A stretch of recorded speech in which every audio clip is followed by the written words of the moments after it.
Hi, thanks for stopping by and welcome to the channel. If you're new here, my name is Yunus and in this review, we are going to look at the new Macbook Air M2. First thing first, a quick look at what comes in the box and the price that I paid here in Singapore. I went for the midnight blue color with 16GB RAM and 512GB SSD model, which costed me 2,299 Singapore dollar, including the local taxes. The MagSafe charger is a new addition, which is good news as it relieves one Thunderbolt port for other use instead of blocking it from charging the device. Its hold is pretty good, and if there is any accidental pull, then it will not come off easily. However, it can take the device along with it. And then the usual instruction booklet and operating and handling instructions along with the device color matching Apple sticker.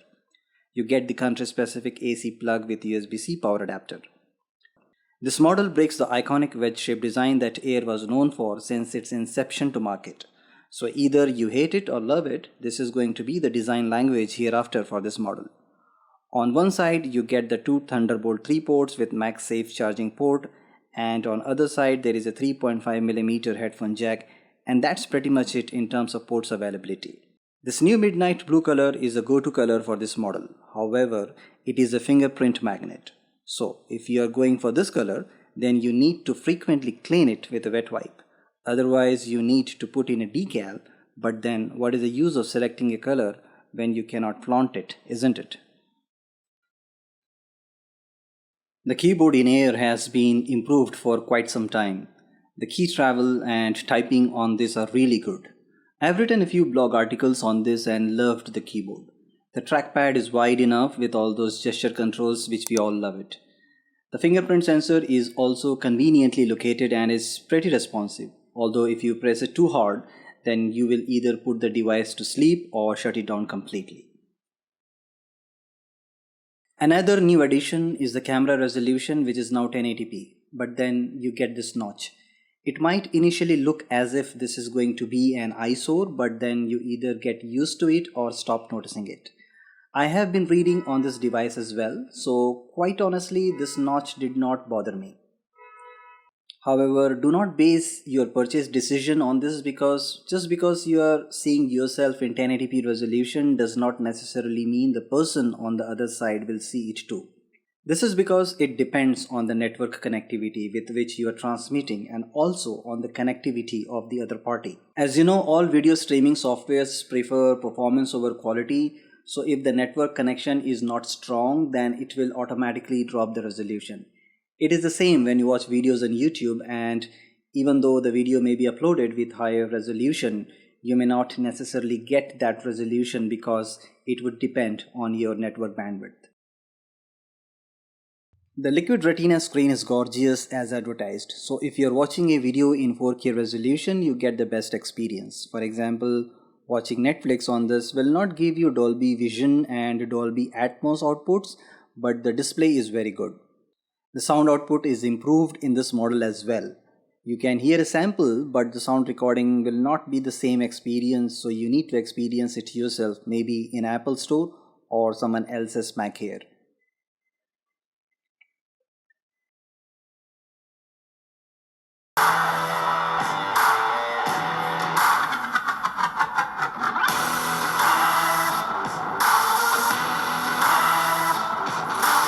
And if you want to extend your viewing experience to multiple monitors, then you can do just that. Here you can make full use of the Thunderbolt port, and with just one cable you can connect up to 3 monitors. I don't have a fourth monitor, but I think it will work as well. Another cool thing is that the device will get charged when you can connect various other devices. For example, here I have got a condenser microphone, Logitech webcam, under monitor speaker, and some more USB devices. I use the same cable with my office laptop and my custom PC as well.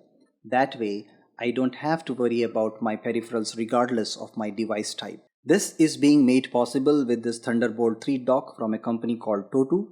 This device comes in two variants based on the combination of HDMI and DisplayPort. I have got the DisplayPort version here. I have tested up to 75Hz refresh rate and it fully supports it. I have not tested with 120Hz, but I think it should work as well. You can do a combination of mirror and extend mode. You can freely choose which is going to be your main monitor and where you want to mirror it or extend it. There is absolutely no lag if you simultaneously mirror or extend it to all the three monitors. You can see here I am playing a very fast moving video, and whether I extend it to the other monitors or play in mirror mode to all the three monitors, it is playing without any lag or stutter. The Thunderbolt 3 offers up to 40 Gbps throughput, and it's sufficient for most people's use case with an entry-level laptop. Having multiple monitors helps a lot, especially since Air is a very popular device for students and they can do coding on one screen and read their documentation on another screen. If you're interested in a similar setup, then you can buy it from Amazon. It's readily available in US market, but if you're from Singapore, then you can buy this as well, as they ship it here from the US. I have put the product links in the description below. They are affiliated, of course, and your support will be fabulous. Another hot topic of discussion has been revolving around the base model and how the 256 GB model is not only less but also slow when compared to its M1 counterpart. I'm sure you'd have seen videos talking about that. The speed that those folks are talking about is 1.5 Gbps as opposed to 3 Gbps from M1 Macbook Air. This is due to the fact that a single chip is used in M2 model. However, the definition of slow varies from person to person. It's an SSD storage, and we have been working since HDD days, and the speed was just enough for most of the work that is expected out of the entry-level laptop. Of course, now we do need faster speed with the excuse of demanding resource requirements, which is true to a larger extent, but more importantly, people don't have patience and they want everything to be quick. So either you can pay extra money to upgrade the SSD, or you can spend less than that and get an external NVMe SSD drive with an enclosure, and via the Thunderbolt 3 throughput, you can get a good read-write speed. You can buy these two devices from Amazon or from a local IT store in your place. I have put the link in the description below for your convenience. To conclude the video, here are my thoughts on the new MacBook Air M2. Midnight blue color is not worth the hype. Go for Starlight or some other color. Upgrade RAM only if you have to. 8 GB would be sufficient for most use cases.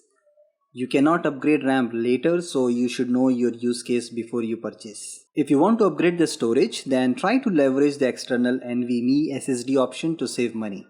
But if you dislike external SSD, then your budget will overshoot with just 256 GB upgrade on top of base storage. Do not upgrade beyond 16 GB RAM and 512 GB SSD, because then it's no longer an entry-level laptop. Go for Mac Pro 14-inch or more. Do not choose 13-inch Mac Pro over M2 Air with 16 GB RAM and 512 GB SSD, because the features on 13-inch Mac Pro is not worth the extra $150 or so. Thanks for watching, and if you like the video, please like and subscribe, and I will see you in the next one. Until then, take care and goodbye.